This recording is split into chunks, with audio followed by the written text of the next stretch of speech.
Y cut gorau beef i roi mewn pei ydy'r shin.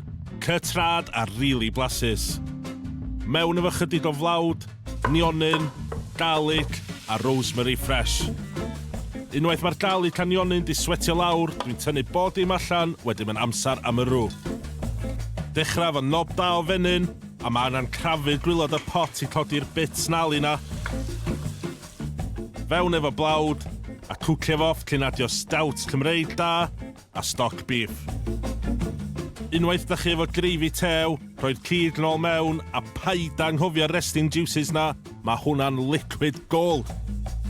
Taflwch un neu ddau o ddail be mewn, anchovies di torri'n fan, a chydig o tomato puree. A wedyn tip next level, nes i dysgu dyn Mrs Robaich post bach, 9 fe, oedd llech y bôn marw i fewn. So, mae hwnna, y marw na i gyd yn di toddi ffwrdd. Hyn oedd y darnad fi a chwaer fi'n cwffio dan pan ni'n damcuniad y seili ti 9, pan ddyn ni beef stew, ia.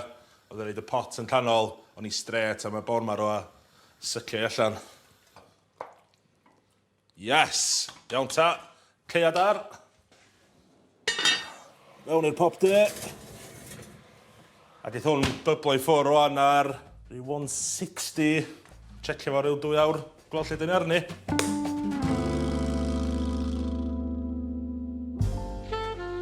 Ar ôl ryw 2 awr, mae'r filling ma'n edrych yn stunning. Just yli ar y bone marw na. Ond mae hwnna fatha lava wan, felly tra ma'n cwlio lawr, amser am y surf. Dwi'n really excited wan, ia. Yli beth ni'n fi yma. Trysor, y fennau, oysters. Yes! So, rhaid ni siacio rei heina. Rapio llawch ti mewn twal, so bod ti'n stabio dy hyn.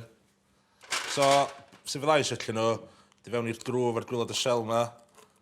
A dim mewn hardcore, to, dim mewn yn galad, just slow bach. A unwaith ti'n clywed y crack. Just rhyddhau y muscle o top y crack lan.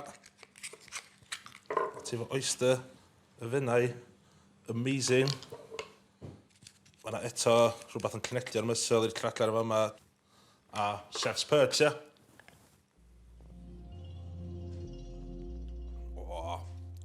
Minnau oysters ydrig o'r yn y byd, ia, a mae'r liquid yna sy'n fewn o'n just fatha stock cube y môr hallt mwyaf next level GD.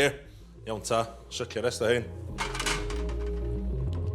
Ar ôl sycio pob un a wneud yn siŵr i beidio colli'r juice na allan onyn nhw, dwi'n sgreipio'r bôn ma roi mewn i'r pot a casglu gweddill yr esgyrn ar dail be. Wedyn dwi'n drislo'r hylif morol na i gyd mewn i'r mix. Pan da chi'n platio fo fyny, byddwch yn hael efo'r oysters, ia. Mae pawb sy'n cael slice o bei yn cael tamad o oyster. Wan, mae sio ceiad oes, ond da chi'n misio wel fi yn ei pastry na, ewch online am y recipe, ia. I wneud pethau fwy next level, dwi'n rhoi asgwrn arall yn top y pei, crimpio'r ochra a rhoi egwash iddo fo. Wedyn, nôl mewn i'r popdy am ryw hanner awr, ta mae o'n lyflu a crispy.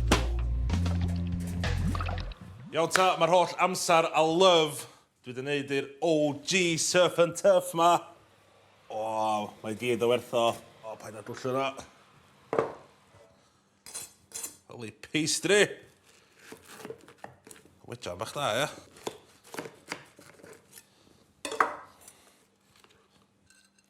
O. Mwy o'r filling ma. Mae hwnna'n unreal hwnna'n di. Iawn ta, dwi'n gorfod cael yr oyster, dwi'n bach o beef, y pastry.